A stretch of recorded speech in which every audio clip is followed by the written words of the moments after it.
Yo, Yo. Friday feelings Let's all go. day long. Summertime, it's hot out. We're talking about the whole industry rebounding like Wilt Chamberlain. Come on. Loopholes an EV can drive through in a driverless car delivery. Not the way you think. Wow. Driverless car delivery doesn't do it justice, but you have to wait a few minutes till we get to that point. Yo, when you dropped Wilt Chamberlain in the title for today in the Old little school. lead, I was like, I had a picture in my head. I don't know Okay. if you've seen the picture, but it's like, it's black and white. Wilt Chamberlain has 3-inch shorts, right? Looks like he's a long distance runner, socks halfway up his legs, and is just dunking on a mug. I mean, Isn't just crushing someone. Minus the dunking, isn't that what hipsters in Nashville are dressing like It's right now? basically the same exact thing. Disgusting. Yes. If you're listening and you wear high socks, short shorts, and white sneakers, it's disgusting It is because disgusting. I'm old now. This is apparently, not the 70s and 80s. I Get it skipped that away. part. I was born in '79, so that wasn't even part of like. By the time I could remember things, like that wasn't it anymore. No, But absolutely. it's gonna be it again. Isn't I it can- funny how just things like it's just constant? It's a constant Always. cycle. It's Always. constant. I just now like picture one of those like someone dressed like that getting out of like a Tesla. Look, The I was at a doors coffee go shop up. in East Nashville yesterday. The Just other day, happened. and that's what happened. It's Just legit what happened. Just happened. Oh man, well, we're having a lot of fun. We know you all are too. We're gonna have a whole lot of fun in September together. Last week of September 26th, 27th is going to be ASOTU CON. It's ramping up like crazy. We've been starting to talk about it more. We're about to release the first 20 some speakers next week. It is a star-studded roster. The first 20 or 30 people. No one has said no to us yet, by the way. I know. They're all like, "Yep, I'm coming." Here we Every go. single, which is a lot different than last year. Right, because And we were way a little different bit than late. the year Yeah. before, because 2 years ago was a little bit of begging. Last year was like the real ASOTU CON. We had a little more together. This year, people understand what's up. People That's are right. excited to be there. We hope you can be there too. Obviously, we can't fit everyone. So if you get your tickets early, you'll make sure that you get there, and you'll also get them cheaper because this year ticket prices go up the closer we get to an event. And if you need help, so somebody yesterday mentioned that they wanted to go, they asked their boss to go, and they got shot down. Ooh, So if you need help, you put your boss on a conference call with us. you let us know. We'll we will text literally- you a little link. We will literally get. get on a call with them because it's Done. super important that we get more people closer to the front lines there. And we'll convince your boss that you're going to come back and be twice as excited about the industry, right. maybe 10 times as excited about the industry and more effective and more ready to go. And that by far the ROI will be there. So we got your back. You hit up your boys. All right, let's talk about some news. Let's get into Right it. after this, we're going into all things used cars. Let's mention that with David Almost Long. Awesome clubhouse room every week, 200-ish, 150, 200 people in there talking about the used car business. So there's a lot to talk about now. Download the Clubhouse app, search all things used cars. You'll find your way there.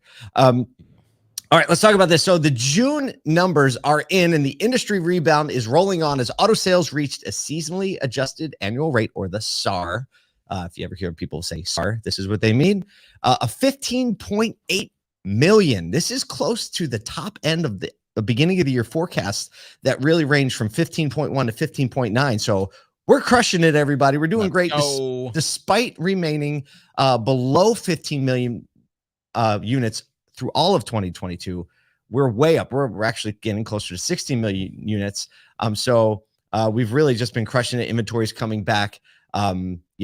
Even with interest rates, you know what I mean? This is one of the things where the pent-up demand is just, and I don't know if you saw Damn. yesterday, but the ADP report came out. the payroll. Yep, I did. Jobs doubled what they were expected to. It's like everything should tell you things should be going the other way, but they're just like up and to the right. Yep. It's really, really quite impressive. We're look at like just everyone winning. Listen to all these numbers. This is crazy. Ford up 9.9%, GM up 18%, Toyota up 15%, Stellantis up 6%, Honda up 54%. Well, it's not Hyundai the biggest. I can't wait for this one. It's unbelievable. Kia up 8%, Nissan 33%, Subaru 28%. Here it comes. Mazda, you ready? Ready? 97%, y'all. I That's smiled for nuts. you, Kyle. I smiled for you. I Their went market back to share has the been growing so fast. The advent of some of their new like mid to high line crossover utility vehicles, the CX-50. I've been eyeing that thing like crazy. It is a gorgeous car. So check the actual report when it said a Mazda 97%. you're like, Yep. They did it. A couple went down. Jeep is down 3%. Fiat down 42%. I don't know what they're doing over there. I don't know. I mean, we know that the Fiat showrooms are where everybody stores their accounting boxes now in the US. I literally, during accounting season, I was walking through the local Fiat dealership, and it's where all those like bankers boxes were stacked in the Fiat show. Great. I was like, man, I'm not gonna take a picture of that, but I'll talk about it here, I guess. Some analysts are predicting a cooling in sales pace in the second half of the year due to the increased interest rates still going up. Chances of them going up more are pretty high, and also the affordability concerns we were talking about. But for now, it's like, man, are we coming back strong? It's just good news. What a way to start the second half of the year. Yeah, absolutely. I mean, I'm even just seeing like anecdotally, because we work with a few dealers and like kind of have some insight into just lead traffic. And it's like just in the 3 days after July 4th, it's just up. Like it's summer. Yep. Here we go. Yep, it is. It is. Yep, that's the thing. Those numbers are straightforward. No loopholes. Speaking of loopholes, that was a cheap one. Segue. It was so cheap. It was so cheap, but it's Friday. It's Friday. You're allowed to have a cheap one. All right, but this is worth it. This story's worth it because it's going to have a lot of people spitting their coffee out. An unexpected loophole in the Inflation Reduction Act could make it easier and cheaper for car buyers to switch to an EV. The legislation originally established, we know, strict assembly rules where the car has to be assembled, material where the battery has to be assembled, where the battery materials have to come from, right? Everybody's like bringing the big Joe Manchin's over there, like swinging the axe, and they're getting this thing passed. Everything's got to come from the U.S. Well, this new loophole basically sidesteps just about everything. Here, quite wild. Let's get into this. Chad Bound, senior fellow at the Peterson Institute for International Economics, said, so if the car company set up a commercial leasing division and then they buy their own vehicles from themselves as a commercial leasing division, they can get the tax credit on every vehicle and pass it on to the consumer in the form of a lease. It doesn't have to be a truck or a van. No other criteria apply. You could be super rich and qualify the vehicle. The vehicle can be priced at any price because the OEM bought it from themselves and now is leasing it, so they can get the tax credit and then they can pass it on. Also, there's no restriction that it has to be made in North America or that the batteries have to be sourced from outside China, right? It's like everything. Yeah, because they put in that whole commercial leasing clause, right? Because they wanted to get EVs into the commercial. That's unbelievable that like people found that little loophole. It's a big loophole. So yeah, like, we saw a lot of European Union leaders come in from, like France and just saying like, hey, we got a really bad deal in this. Like we're trying, like South Korea, and lobbying against it. And this is one of those things, like, I'm not going to rail on government in general, but it's so frustrating that the amount of time, energy, resources, public debate, all the stuff happen. And then for one thing like this to just make it all go away. Like from an efficiency standpoint, that just makes my business mind explode.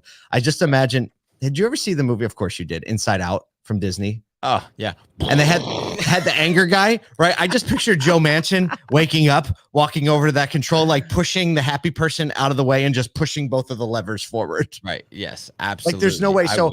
So check this out. Here's where the power gets to the ground. Yeah. Edmunds reports 37% of EVs bought in April were leased, up from 17 the year prior. And they just keep going up. Check this out. Kia's EV6, right? Kia, not manufactured in the US. This EV6 isn't. The lease rate last month was 72% of all EV6s were leased. That's nuts. There's never been an instance where any type of vehicle has seen a 72% lease rate. Like, I don't even think BMW's ever seen those numbers. And all they do is lease. Well, Ford's about to, because the Mustang Mach-E, as many of us know, didn't qualify because of the size of the battery, type of the battery. But guess what? It qualifies now. It's fine. It's unbelievable. I like, on one hand, I'm excited about it because it's like, all right, people are getting discounts, right? And there's more access to EVs potentially across the board. But also it's like, but what if the manufacturer or the commercial lease division just decides to not pass that on, right? No, oh, that'll be the end. No, but they could pass it on in like they could hold back, right? We got a $7,500 credit. We're gonna move 6,500 of it through to the lease or mess with the residual. It's like that EV just got maybe a little closer to profitability. I don't know, but from an affordability standpoint, it's something we've been talking about. Check this out. So Nissan North America has like really great lease rates. I couldn't believe this when I read it. The 2023 Leaf S is $309 a month for 36 months with wild. $19.99 due at signing. Like, where are you going to get a car like for that? You're literally not going to get a new car for under $400 and it's a lease a month, except for that. It's a lease, and it's like the Leaf has one of the longest running histories of success. That's right. So I think you also see, because it probably has higher residual values, because they know exactly what the vehicle does down the line, and like Nissan just has a history to know exactly what the market's going to do with that vehicle. So again, you know, they include that $7,500 tax credit, which makes a whole lot of sense because $7,500 over 36 months reduce your payment quite significantly. Like $200 a month. Yep. And so yeah, kudos to Nissan. And look, I've had a Leaf before, and it's a goofy looking vehicle, but that thing works.